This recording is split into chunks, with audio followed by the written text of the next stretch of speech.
Boa tarde. Situação crítica no setor de Covid na Santa Casa com relação às verbas para custear os serviços. E eu converso agora com o secretário de Saúde de Inconfidentes, André de Godoy, que junto a outros secretários de cidades daqui da região participaram de uma reunião com o provedor da Santa Casa, Otávio Miranda Junqueira. André, é um prazer tê-lo aqui no Espaço Livre. Boa tarde. E qual seria a análise dessa reunião? Boa tarde a todos os ouvintes. É um cenário crítico, né? A gente percebe que a gente ainda vive um cenário crítico. Os pacientes ainda sofrem muito em relação a isso. E a gente busca, com essa reunião, uma parceria, né, dos municípios e da própria Santa Casa com o Estado de Minas Gerais, para que haja o financiamento adequado e que os nossos pacientes eles não estejam desassistidos, né? O município de Inconfidentes, particularmente, já passa uma verba, né? Colabora Com a Santa Casa? Com a Santa Casa, né? Num montante de R$100.000. Né? Nós tivemos um aditivo de R$30.000 para o setor Covid há alguns meses atrás, e agora a gente vê esse mesmo cenário se retomando. É importante ressaltar para toda a população que existe um aumento dos casos, né? Aumento de medicamentos também, que a gente ouviu aqui, né? Existe um aumento da demanda de medicamento e os insumos estão cada vez mais caros. Ou seja, é aquela questão da oferta e da procura, tá? Então eu tenho uma procura muito alta, então a gente acaba realmente tendo um gasto muito maior. Então a gente pede realmente para toda a população tomar todos os cuidados possíveis, porque a internação hoje é um meio ainda muito ruim, né? E claro, de dificuldade para os municípios e próprio para as Santas Casas. Pelo que eu ouvi na reunião, os senhores vão levar essa questão para o Estado. Nós vamos levar para o município, nós estamos vendo a questão, né, do novo refinanciamento, né? Vamos levar para os prefeitos, de cada um do seu município, para que haja uma possibilidade de um refinanciamento e também a provocação do Estado, Secretaria de Estado, para que eles também, né, auxiliem e paguem corretamente o que é devido para esses hospitais. E agora eu converso com o secretário de Saúde de Monte Sião, Rafael Batista de Souza. Rafael, você acha que o Estado deve ser provocado? Lógico, vocês vão levar essa situação que acontece aqui na Santa Casa, setor de Covid, para os municípios, para os senhores prefeitos. Mas o Estado deve ser provocado? Boa tarde. Boa tarde.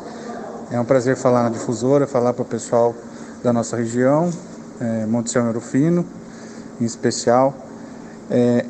Tem sim, nós temos que levar esse assunto para regional, porque o hospital é regional, não é um hospital de pequeno porte, e esse assunto tem que ser provocado lá. Por quê? Porque a gente fica suportando o ônus, né, de carregá-lo, as despesas, o rateio e etc. Só que na hora de cobrar, o Estado cobra a gente. Então nada mais justo de a gente levar a situação e compartilhar esses problemas, que eles nos ajudem também. Então a obrigação do Estado também tem que ter. A cidade de Monte Sião teria um recurso hoje que poderia ser destinado para a Covid aqui em Ouro Fino, como é feito, por exemplo, com Inconfidentes e Ouro Fino, a Santa Casa? Nós temos um recurso proveniente do governo federal, que é repasse de Covid, para a Covid, né, para gasto com isso, do qual eu já pedi para o superintendente aqui do hospital que providencia a ata ou o material de hoje, para eu estar levando para o meu prefeito, né, para a gente conversar e poder fechar um valor sim para a Santa Casa. Ele tem intenção em ajudar, sempre teve, principalmente que a gente está vendo lá, está sofrendo na pele o aumento de insumos, a falta de profissional e etc. E o aumento de casos de Covid, com certeza, porque Monte Sião tem muitos casos, tanto quanto Jacutinga, como Ouro Fino. Monte Sião tem muitos casos porque a gente faz testes. Nós compramos aí 5.000 testes de PCR rápido. Então, nós temos nas nossas unidades de saúde, né? A pessoa chega lá, é atendida pelo médico, detectou que é um caso suspeito, encaminha-se para o laboratório terceirizado para fazer isso aí. Então, quanto mais teste, mais a gente vai ter casos positivos. Como é que está a vacinação? Bom, a vacinação nós conseguimos aplicar já 9.000 doses, né, na vacina. Nós estamos descendo o pessoal das faixas etárias. Então, amanhã nós vamos vacinar o pessoal de 55, 56 e 57 anos de idade. E vamos vacinar na quinta-feira o pessoal de 53 e 54 anos. Lembrando, é bom levar o cartão de vacinação e é muito importante a vacinação. Todos devem se vacinar para a gente diminuir esses casos que estão acontecendo aí de internação, né? Aliviar, consequentemente, o setor hospitalar, que hoje está sofrendo muito com falta de vaga em leitos clínicos e UTI. E agora eu converso com a secretária de Saúde, a Sheila Faria. Sheila, é uma situação difícil para Ouro Fino, que teria que assumir uma boa parte desse custo de leitos de Covid, da área de Covid aqui da Santa Casa. Boa tarde. Boa tarde. Isso, para Ouro Fino, por ter a maior população, né, proporcional aí das cidades da região, a gente assumiria com 44% do custo desses leitos Covid. E Ouro Fino já participa financeiramente do custo aqui dessa ala? Isso, a gente já fez uma ajuda de custo, né, de 3 meses, de R$46 mil por mês, além do convênio que a gente já tem com a Santa Casa, né, de custeio dos demais serviços. E se isso acontecer, de ser repassado, esse recurso maior, como o Otávio Miranda Junqueira citou aqui, o provedor, quanto chegaria esse custo para Ouro Fino? Se fosse pela reunião passada de hoje, né, para 20 leitos, o custo chegaria a R$220 mil mês.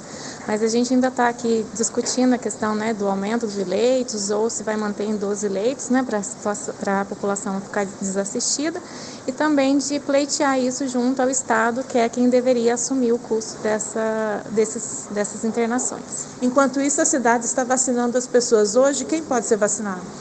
Hoje estão vacinando acima de 54 anos, sem comorbidades, e daremos início a trabalhadores industriais acima de 45 anos, que são considerados grupos prioritários ainda pelo PNI. Restrição, a cidade não deve passar por alguma restrição nesse momento? Então, por conta do aumento do número de casos, a gente deve reunir hoje à tarde o comitê de crise para verificar a possibilidade, a necessidade de restrições. Também está presente a essa reunião que ainda acontece aqui na Santa Casa de Ouro Fino, Andréia Lemes, secretária de Saúde de Bueno Brandão. Ela informa que a vacinação na cidade é para acima de 56 anos e que prefere levar todas as informações da reunião ainda para Silvio Félix para depois se pronunciar sobre o que foi ouvido aqui sobre a situação da Santa Casa com relação à ala de Covid, o covidário e os tratamentos e também o custo da manutenção do local.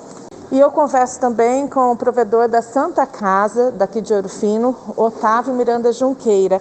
Otávio, boa tarde, prazer tê-lo aqui no Espaço Livre. Hoje uma reunião muito séria, você trouxe 3 alternativas para o setor de covidário. Um deles seria repassar para as prefeituras, o outro fechar o setor e ficar só com os outros atendimentos da Santa Casa, e essa continuar do jeito que está. Seria isso? Boa tarde. Boa tarde, Luciana. Boa tarde a todos os ouvintes da Difusora. A gente fez uma apresentação aqui de informações, indicadores hospitalares que demonstram que o serviço está sendo muito bem feito pela Santa Casa, né? Nós deveríamos acolher pacientes moderados e leves, temos recebido pacientes críticos e mesmo assim a gente tem tido desfechos muito positivos. Os indicadores mostram que a alta é importante, né, e da ordem de 65% de alta, mesmo pacientes muito idosos e com comorbidades muito sérias, e que a gente tem enfrentado também a necessidade de manter pacientes bastante críticos aqui até transferência para as UTIs. E como estão colapsadas, essas transferências demoram, às vezes nem acontecem. Tudo isso tem impactado muito no custo do setor. E a Santa Casa teve um prejuízo esse ano de R$840 mil até 31 de maio, que foi pago com os recursos do lucro do ano passado e também de um financiamento que a gente fez na Caixa Econômica Federal de um capital de giro, o que vai permitir que o hospital pague regularmente as suas contas até o final do mês de junho. O grande problema é o que fazer a partir do mês que vem, uma vez que os recursos que vêm do Estado são absolutamente insuficientes para custearem o setor, né? O recurso aí que vem do Estado representa em torno de 25% do que efetivamente nós gastamos com o acolhimento de pacientes Covid, e a gente viu que 94% dos pacientes que são acolhidos no setor Covid vêm pelo SUS. Nós apresentamos essas 3 propostas para os municípios, né? Então, de aumento para 20 leitos, sendo esse aumento custeado pelos municípios em cofinanciamento, ou os municípios assumirem esse serviço, a Santa Casa cede o espaço para os municípios, para que eles controlem efetivamente esse acolhimento. E a terceira alternativa seria vocacionar a Santa Casa para fazer cirurgias eletivas e particulares, né? As cirurgias eletivas essenciais e urgências que estão aí represadas já há algum tempo por conta da suspensão desses procedimentos em razão da falta de sedativos.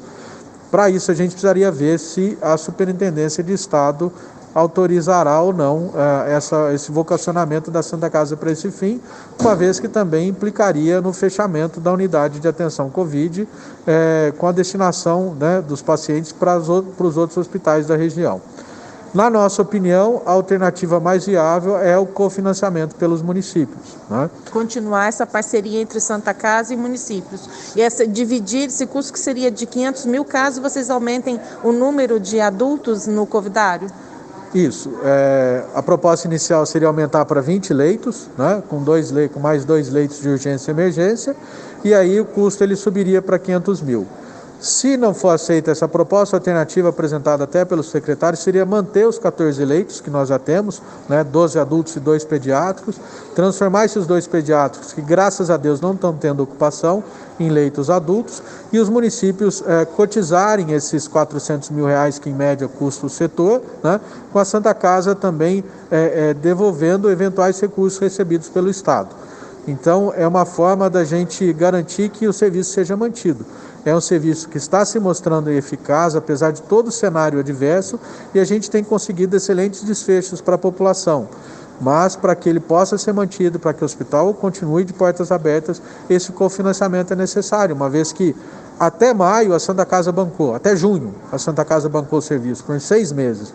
Agora não consegue mais, infelizmente, né? Nós estamos impedidos aí de fazer o leilão, de fazer a festa da primavera, de formas de captação de recursos junto à população, que também foi atingida pela questão econômica, né? Então, como existem recursos disponíveis, inclusive esses recursos estão sendo anunciados, né, que são repassados por conta da indenização que a empresa Vale fez para o Estado, então são recursos novos que não estavam previstos no orçamento, talvez seja bastante possível viabilizar isso e garantir o melhor acolhimento possível para a população, sem que isso implique na sustentabilidade do hospital. São 12 leitos, fora os infantis. E esse pedido para aumentar o leito veio do Giovanni e do SAMU os prefeitos também pediram aumento de leito? Não. Na verdade, nós tivemos há algumas semanas uma reunião com o Giovanni, que é o secretário executivo do SAMU, né, na região aqui do sul de Minas. E nessa reunião, numa conversa com os senhores prefeitos, né, de Ouro Fino, Monte Sião, Bueno Brandão e Inconfidentes, foi solicitada a possibilidade de ampliação dos leitos. O problema é que é tudo muito caro, né, Luciana? Nós comentamos aqui, uma ampola de midazolam de 50 miligramas, semana passada, retrasada, estava custando R$30. Hoje, a ampola dessa mesma medicação, mas em 15 miligramas, quer dizer, menos medicação, está custando 107. A gente vê o consumo de oxigênio, que em março do ano passado foi de R$7.500, em março desse ano foi de 40 mil, quer dizer, disparou tudo. Está tudo mais caro, mais difícil de produzir, tem os aproveitadores de plantão, então tem uma condição muito adversa que, infelizmente, não dá para seguir adiante. Os secretários levaram a questão de levar isso para o Estado, de cobrar o Estado para que esses recursos venham de forma mais rápida para a Santa Casa? Sim, foi apresentada a demanda da gente realizar uma reunião de emergência com a Superintendência Regional de Saúde, né, para pelo menos participar para eles essa situação. Nós podemos fazer, até porque já é de ciência, uma vez que isso não é um caso específico da Santa Casa Ouro Fino. Todos os hospitais filantrópicos de Minas Gerais e do país estão sofrendo horrores com essa situação da pandemia e do subfinanciamento das suas atividades, né? Então, nós podemos fazer essa reunião, só que a gente precisa ter meta e bastante objetividade, uma vez que a gente precisa de uma definição antes de iniciar o mês de julho. Uma das curiosidades que você falou, que uma pessoa, para ser levada para um hospital de grande complexidade, vocês fizeram 132 pedidos para que essa pessoa pudesse ser internada em outro hospital? Sim, nós estávamos com um paciente de Monte Sião na semana passada, ele já estava com um pedido de transferência para a UTI já há algum tempo, não era um paciente entubado, mas era um paciente crítico, e foram 123 ou 132 negativas de transferência, principalmente por falta de vagas. Enquanto isso, vocês estão até entubando pessoas aqui, o Ouro Fino não consegue passar para outros hospitais. Se fechar aqui, no caso, né, não tiver com jeito financeiro para essa situação, ficaria mais crítico ainda para a população desta região. Eu tenho certeza que não vai fechar, Luciana. Os nossos secretários de saúde estão muito atentos a isso, os prefeitos também estão empenhados, eles querem o melhor para a população. É uma reunião difícil, é uma reunião de trabalho muito objetivo, você acompanhou com dados, com indicadores, com muita transparência, e eu tenho mais absoluta certeza, uma tranquilidade, uma paz de espírito de que isso será acolhido e a melhor solução possível será construída para a população. Enquanto isso, a gente espera a vacinação concluir para que essa ala fique, vamos dizer, desativada, mas com menos pessoas. Olha, nós já identificamos aqui que com a vacinação houve uma redução muito significativa na internação de pacientes vacinados com gravidade. Então, pacientes idosos, por exemplo, reduziu bastante o número. Aqueles que vêm, na sua maioria, não são graves, a não ser que tenham algumas outras comorbidades, algumas condições clínicas já deterioradas, por outros agravos, mas a gente percebe claramente que a vacinação é muito eficiente.